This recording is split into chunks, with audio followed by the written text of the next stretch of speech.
लहू की नई वाचा, जैसा कि लुका 22 उसकी 20 में लिखा है।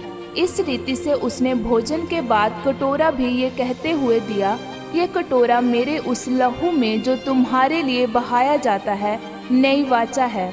मेरे प्रियो, एक मसीही होने के नाते जब हम प्रभु भोज लेते हैं तो यह कोई रीति रिवाज नहीं है, बल्कि इसके पीछे एक बहुत बड़ा कारण है।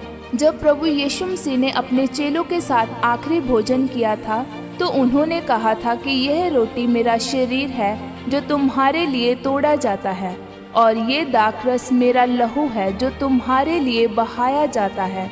उसी शरीर के तोड़े जाने से हम चंगे होते हैं और उसी लहू के बहाए जाने से हमारे पाप क्षमा होते हैं।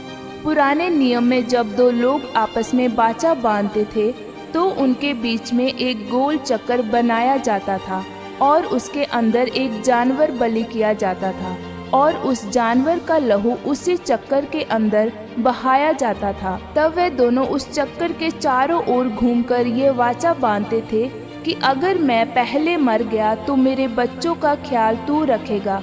ये उन दोनों के बीच में एक लहू की वाचा होती थी। उस चक्कर के चारों ओर घूमने का मतलब ये होता था कि अगर तुम इस वाचा को तोड़ोगे तो चाहे तुम पूरी दुनिया भी घूम जाओ तब भी तुम वही आ जाओगे जहाँ से तुमने शुरू किया था। अब्राहम को परमेश्वर ने कहा था कि कुछ जानवर लेकर उन्हें बलि कर। तब अब्राहम ने परमेश्वर के कहे अनुसार उन्हें बीच में से 2 टुकड़े करके बलि किया। परमेश्वर ने अब्राहम के साथ लहू की वाचा बांधी थी, इसलिए परमेश्वर अब्राहम के पूरे वंश के साथ रहा। प्रभु यीशु मसीह ने कहा था कि ये यूस मेरा लहू है, यह मेरी तुम्हारे साथ नई वाचा है और मैं इस वाचा से कभी भी पीछे नहीं हटूंगा। प्रभु यीशु मसीह ने कहा कि अगर तुम भी इस वाचा से कभी नहीं हटोगे और मेरे वचनों पर चलते रहोगे तो जो वायदे मैंने तुमसे किए हैं उनमें से एक भी पूरा हुए बिना नहीं रहेगा। मेरे प्रियो, शैतान इस लहू से डरता है, इसलिए बाइबल में लिखा है कि मेमने के लहू के कारण और गवाही के वचन के कारण उसने शैतान पर फतह पाई।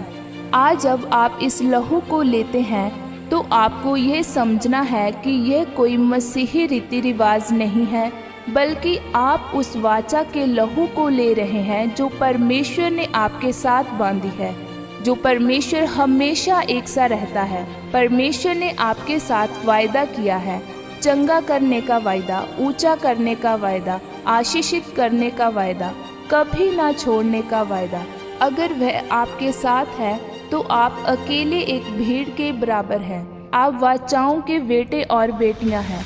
अगर आप पवित्र शास्त्र को जानते और समझते हैं तो शैतान आपको धोखा नहीं दे सकता।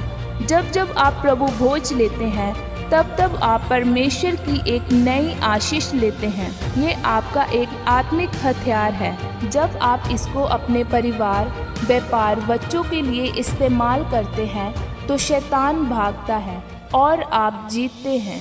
आमीन।